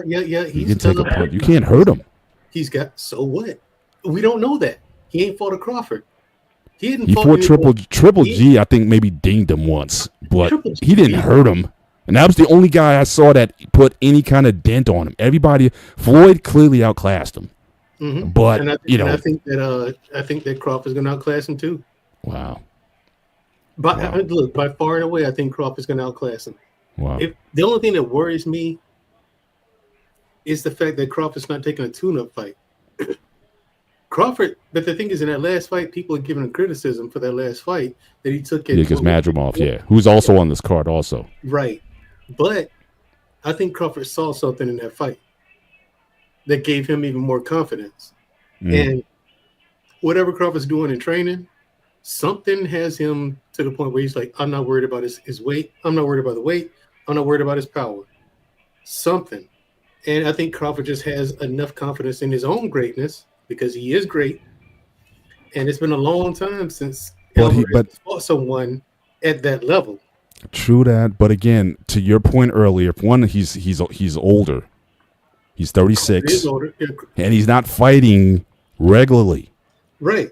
And you see him as of late, he's going around, he's promoting. I know his guy just won a lightweight championship on ESPN. Just won a belt. He's almost like he's walking around like a promoter. I don't see him in the gym like really working. So can you when you're past Crawford? So I'm just saying Crawford is in the gym a lot. I'm just saying, but say what you want about Canelo. The guy fights twice a year. Cinco de Mayo and in September. He fights twice a year. Crawford has barely been one since he fought you guy from Texas. He's barely fought like once a year. It's once a year, yeah. Since he beat What's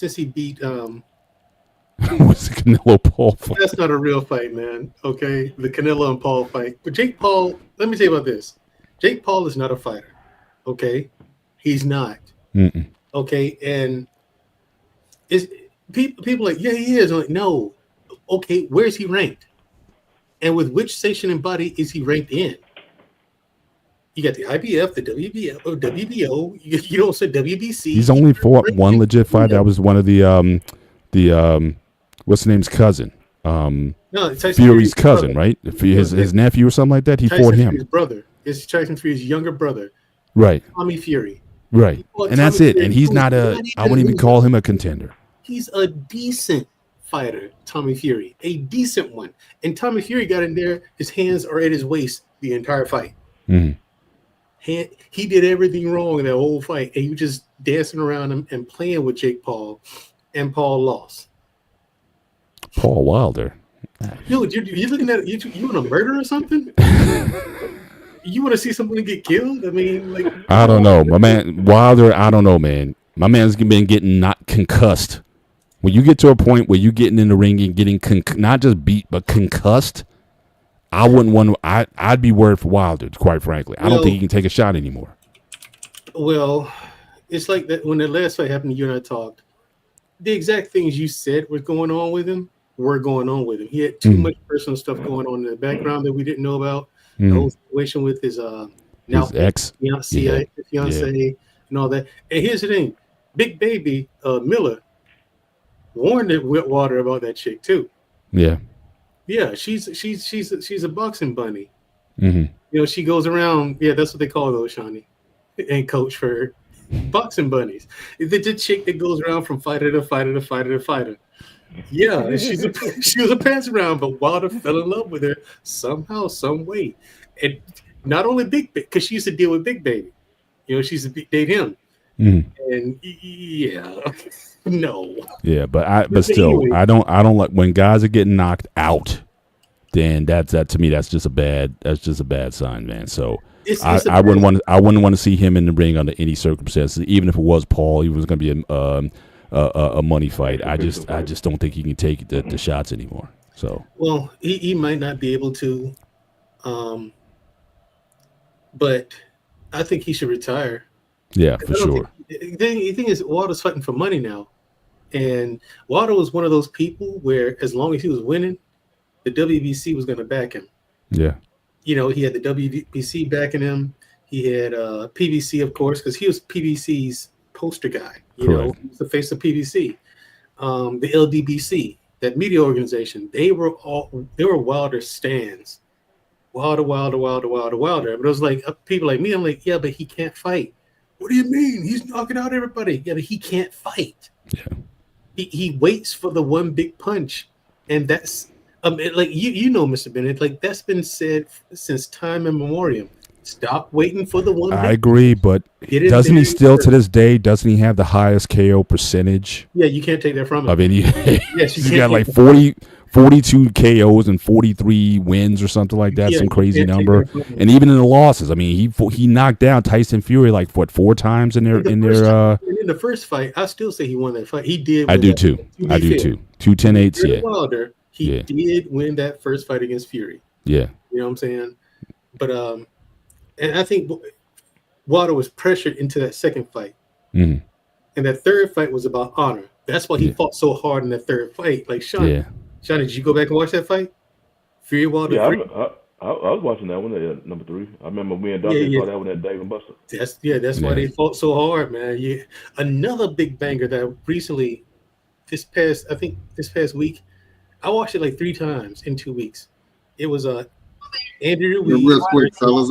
I got to step away, man. I got a family meeting I got to attend to, man. You got it. No problem, brother. Thanks for coming on. We'll definitely see you next week. You take care. Yep. Good seeing you again, Coach Ferg. Yep. But yeah, it's like Andrew Ruiz versus Luis Ortiz. Now that's interesting. That whole thing, this whole stair climb, this ladder to climb to be in contention for the WBC belt. Mm-hmm. This is interesting because Ruiz beat Ortiz, right? Which was that fight. I was kind of like, I want to see Ortiz get his day. Luis Ortiz. I want to see have his due. Mm-hmm. At the same time, I like Andy. Yeah. You know what I'm saying? I want him to get his due too because he did the right thing when he beat AJ, the first fight. He did the right thing. He did the right thing. Exposed this bum, okay?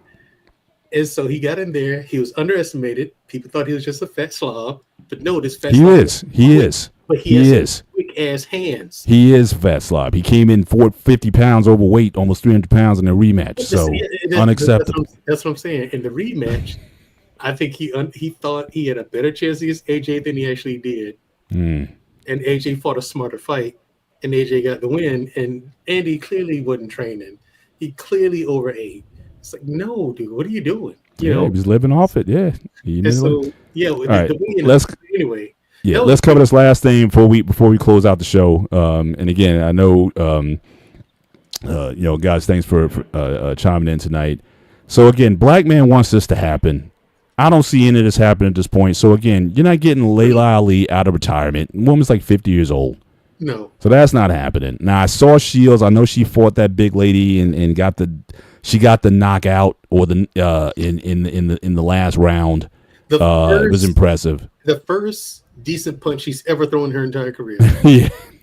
It was a beautiful shot. Now she didn't knock her out; she got up. But I'm saying, but it was a beautiful shot. I gotta give it to her. But I mean, at heavyweight, I don't know where the action's there. I can't see Ali coming out. And as far as Baumgartner, she's way too big for Baumgartner. Way too small. Yeah, Baumgartner. Way too big. Baumgartner's my favorite female. 5 million. No. I think it would be a spectacle. Now, look, I think it would be a spectacle. Now, I if you talk about like almost like near exhibition level, Layla coming out and whatnot, but again, Layla hasn't fought like 10 years, right? If not more. Yeah, so I can't see that. I don't want to. Again, you're away from the ring way too long. You're not gonna come back and be worth anything. But then that's an exhibition. Put the 12-ounce gloves on and maybe do some sparring or whatever. But yeah, I was with you on Baumgartner. I know she's making her comeback. I know she had the drug test and everything, and I think she's back. She was cleared for. Yeah, she was cleared for, so she's back, but way too small. I mean, and I don't think Shields is going to starve herself to get back down to like. I don't think she would fight her at least at 154. I think Baumgartner fights at 135. Right, so I'm saying a catch weight. So you talk about a catch weight of maybe 150. Maybe, but I can't see come up 20 pounds for that. Yeah. And I can't. Think you're gonna do that. I can't see that happening. So sorry, Black Man. I know you want to see Black Man wants to see these women in the ring. but I think it's just the logistics. I don't blame The him. logistics just won't. It's just not going to let that happen. So we got to see if there's going to be some worthy challenger to come up. But to this day, I still think, and I don't know if I ever talked to you about it, but to me, still the best, scariest female boxer I ever saw in my life, and to this day, I think she would clean up if she ever came back, was Ann Wolfe. Ann Wolfe versus Shields. I think she knocked Shields out. Yeah. That was a scary woman. Fighter either. Was that? Shields is not some great fighter. She's very sloppy, and she has Mhm. tons of holes in her game. I think she's a decent boxer. I think she does what she doesn't take a lot of punishment in the ring. So I think she does enough to win. She doesn't have a lot of power. And maybe she punches harder at the heavier weight. I don't know. But I don't care who take the best version of Shields. Ann Wolfe knocks out Layla Ali. I don't care. Put any woman in boxing history. Ann Wolfe, if female boxing was back then what it is today, we would have been talking about her a whole lot more. But she was no joke. Yeah, I agree. Yeah, see, that's bomb. you just want to see Baumgartner in the ring. That's all. And coming out, and you see how she be coming out, the stuff she be wearing nowadays, man. So she does a strip tease at the weigh-in. At the weigh-in, she does a strip tease, and then in the fight, she's wearing these almost unmentionables in the ring now. So yeah, she's got it going on. I'll give it to her, but yeah, you're not going to see the matchups that you're looking for, Black Man. Sorry, but yeah, I appreciate that you want to see her fighting again, though. Here we go. Like to get on task, is just to keep me on task and everything. You're talking about Dubois. Okay, here's my thing with Dubois. In a thong in it. Yeah, that's what he wants. Yeah, but here's the thing with Dubois. Okay, Dubois has improved a tremendous amount. Yes, since the first fight with in the last 2 years. Mm-hmm. I got Dubois by knockout this fight coming up in Riyadh season. Mm. And I do. I don't see Parker having much of an answer for him unless Parker can slow him. If Parker controls the pace of the fight. Which I think he can. That's why I'm giving him giving him a 50-50 shot in this fight. I give him a 60-40 shot. He's okay. 40. I give Parker 40% because it depends. Mm-hmm.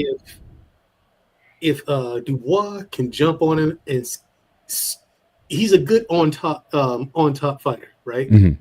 Meaning if he's on top of you, he's able to get in there and mix up with you. Yeah. If he's able to make you fight him, he's got you. That's where he shines, you know. Mm-hmm. But if you got him on his back foot, or you're forcing him to fight a slower fight, mm-hmm. that's where he's weak. And I'm still not sold on his stamina. I think Parker could take him into the deep waters. So hold on it either. That's another thing I was going to bring up. If you can get him in the deep water, and pressure him, then okay, he might be second win. This would be a really good check. But I think it will. But yeah, Parker very very. I saw his last two fights. Obviously, Wilder fight, which I thought was good. But I thought his fight with Zhang, who again had the power advantage early on, he boxed intelligently, and he what's that? Zhang has no gas tank. Yeah, but he's got power though. I mean, like I say, he put him down, but again, stayed on his game plan. He's very disciplined. So he's not going to go out there doing something crazy. He's not going to stand in front of him or whatnot. He's going to fight. He's going to try to dictate the course of the fight. So I would definitely say that, again, I think that's a 50-50. But I think a lot of people are certainly hoping for the win. I think if it's close, I think Dubois gets the win because I definitely think that Riyadh sees those guys. They want to see a rematch with the Ukrainian. Everybody wants the Usyk fight. Exactly. They want to see that rematch. So now that'll be something. Works against Parker. Parker in this fight, he's going to have to take the refs out of it. Yeah. He's going to have to take the judges out of it. Yeah. He's going to have to go in there and beat Dubois. Yeah. That's what I'm saying. He has to make a statement.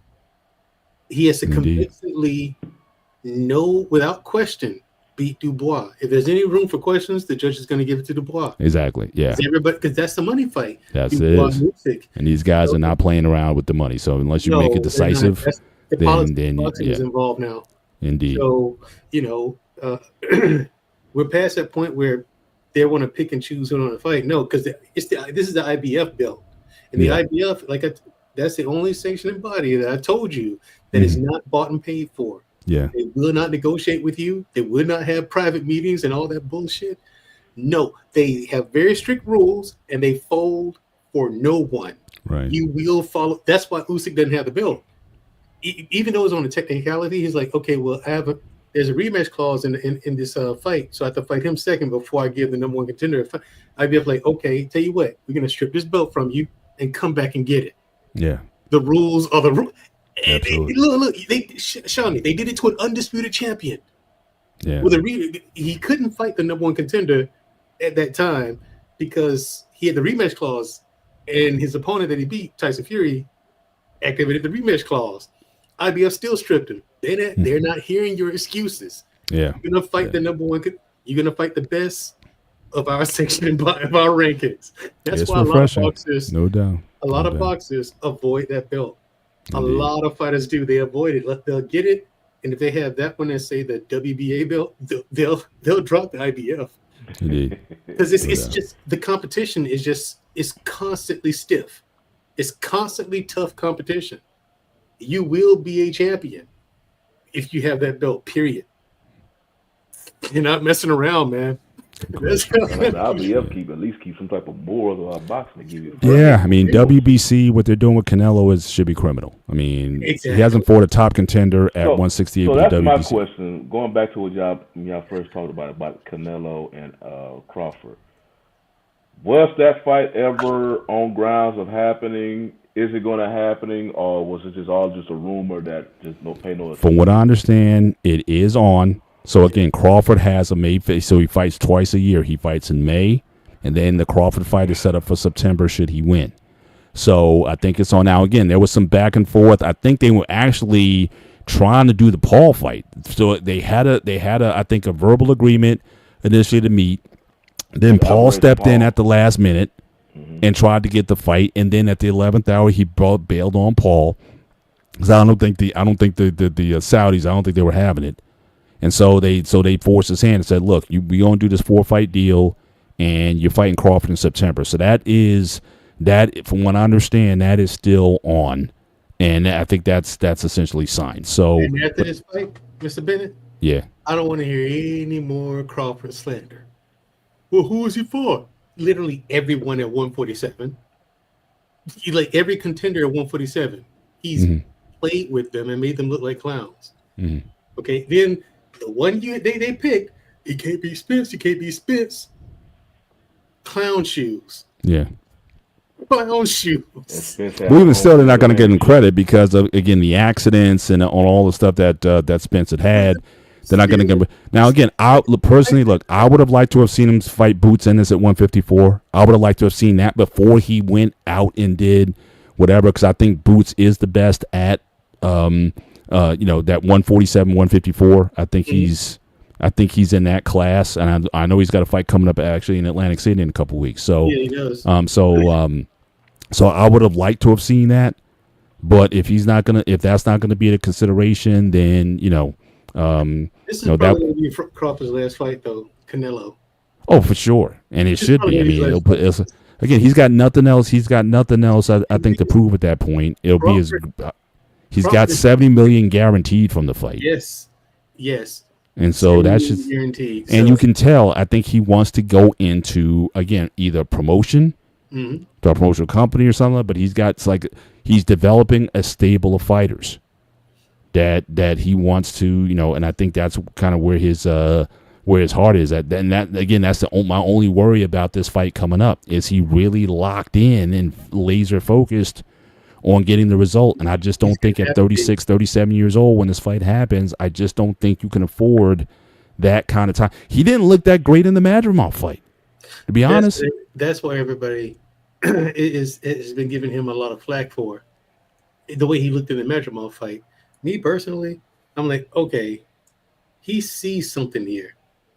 He saw something, felt something, or got a good idea of what to expect at a heavier weight. You know what I mean? And Crawford's not dumb either.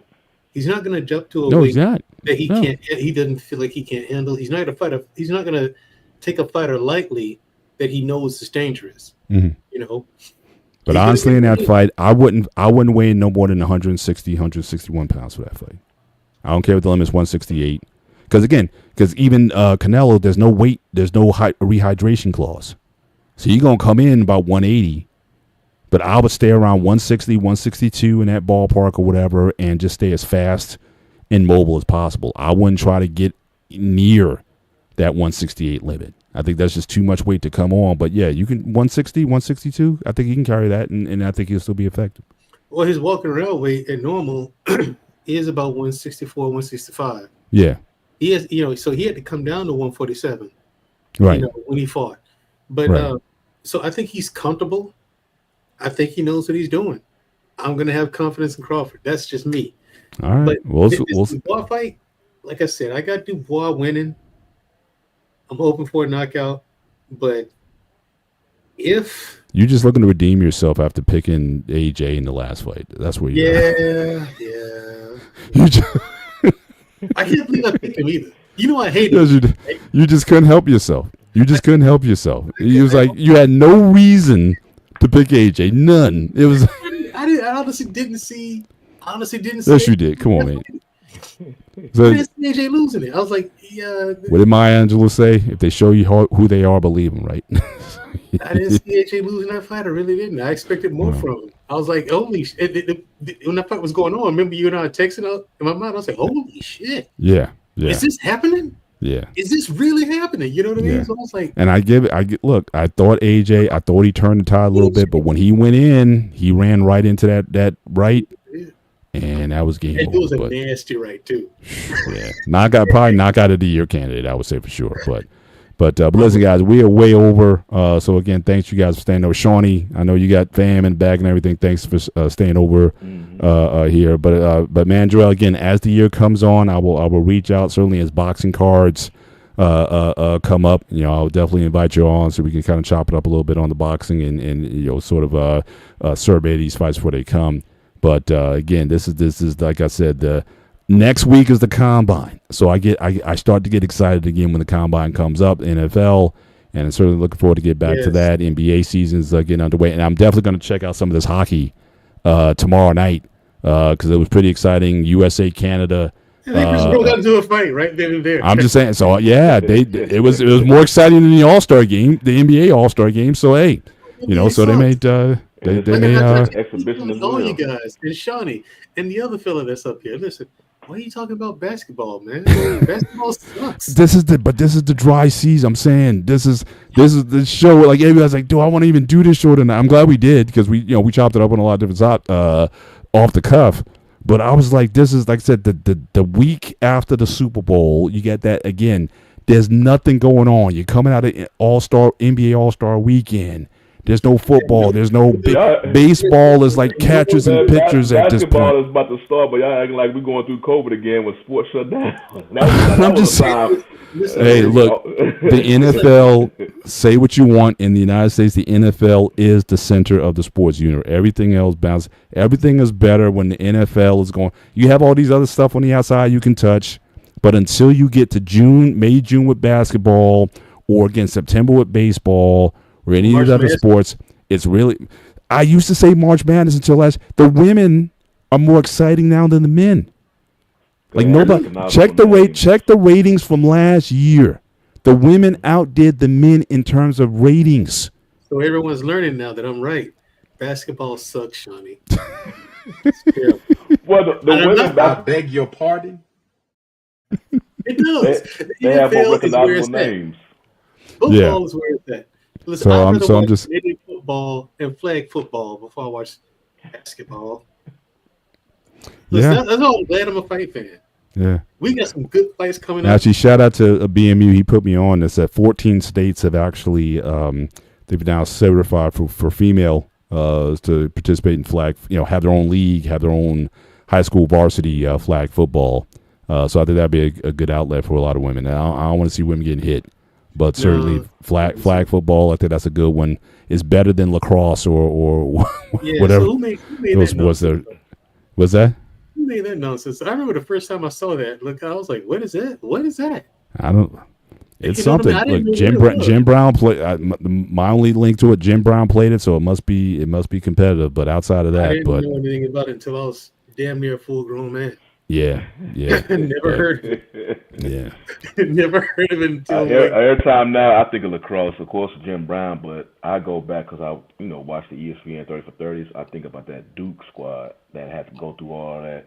So when So we're not even talking about the game. We're talking about the the accusation. That's the only way we know about the lacrosse team. I think That should tell you all you need to know about lacrosse right there. If that's the only thing you remember from it, then it's probably not worth following. It isn't. It isn't. Yeah. But boxing is, Shawnee. You should really start tuning back in, man. And boxing's good. Yeah, boxing's getting good. I mean, you have some good fights. What did you think of the guy who just won just like this past weekend, Friday? New lightweight champion on ESPN. Which one? He just fought that guy from Ukraine. So you got four guys. Keyshawn Davis. Yeah, there you go. Yeah. He's good. The lighter divisions, the lightweight divisions is where all the action is. That's right. Yeah, 126. You got to put Inoue in there. So 126 to 154. Anyway, yes, because Inoue is my favorite of the lightweights. Yeah. Inoue he's a look for everyone who doesn't know who Inoue is. He's a short little Japanese cat, right? Monster. Yeah. Absolutely, you would not expect it from a Japanese guy. And normally the brothers, we run boxing. This little Japanese cat he's Mighty Mouse. But that might be the only fight because again, I'm taking Tank at his word that he's looking to get out. Yeah. But that might be the only fight that keeps him in. If you can get a catch weight, at 130, because Tank is not very big. Mm-mm. You get Inoue and Tank at 130, it'll draw huge numbers. And I think that, and Tank is always looking for an advantage. I think you can get him there because I don't think he has no interest in Shakur. I think Shakur will make him look bad. Now, as far as Keyshawn Davis, I'm still not sold on him yet as like a legit guy. And Lomachenko, he should just give up that belt. I mean, I don't know if he's coming back or not, so I don't know why he still has it. But out of those four, I don't know if he wants to fight any of those guys. I think Keyshawn would be the most entertaining fight. But again, in terms of like what would draw Tank in, I think Inoue would do it at 130. And I think he can get down to 130. I don't think he's going to do that because Inoue would kill him. Skill for skill, yeah. Inoue would clown. It'd be another Crawford skill, but power for power, though, man. Tank has one punch knockout power, so I mean, come on now. I mean, true, but I think Inoue would chop him down. Well, I would like to see it. So I'm just saying that's the best fight that can be made. That would be too much of a competitive fight for Tank. I think Tank is looking to cash out now. Yeah. Yeah, I think. But again, he wants an advantage. Like I'm saying, he's not going to move. He's not moving up to fight anybody. He already said that. 140. I'm not moving up to 140. He doesn't want these guys at 135. So again, if Inoue decides to move up to 130, he'll still have a size advantage on him. I think you would entice him. And again, and I have no interest. I'm sorry, but I have no interest in seeing Mayweather in anything. I think he's bad for boxing. He's right now as a promoter, he's bad for boxing. And I think he should just take his money and just go somewhere. He's an awful promoter, and I wouldn't. What's that? He just bought into the Jets. So yeah, so I'm like, Mayweather as a promoter, he again all-time great. Bad as a promoter, he doesn't belong in the sport. Mayweather Promotions, and again, that's almost like a banner because he has no decision power. He doesn't run the company. I think it's almost like a front. I mean, I don't think he really is involved in what's going on with these fighters. So I wouldn't. That's what I'm talking about. That's what America wants. Nice. Yeah. So, but let's get on out of here, guys. Again, Mandrell, I'll definitely next time we talk boxing, I'll bring it up. But again, thank you guys for watching. Thanks for hanging out overtime with us, Shawnee. Best to everybody in your fam. Dante, hopefully we'll see you next week, brother, when things heat up again. And Trey, as always, appreciate you being here tonight. But you guys enjoy the rest of your week. Take care. God bless. And we'll see you next time. See y'all later. All right.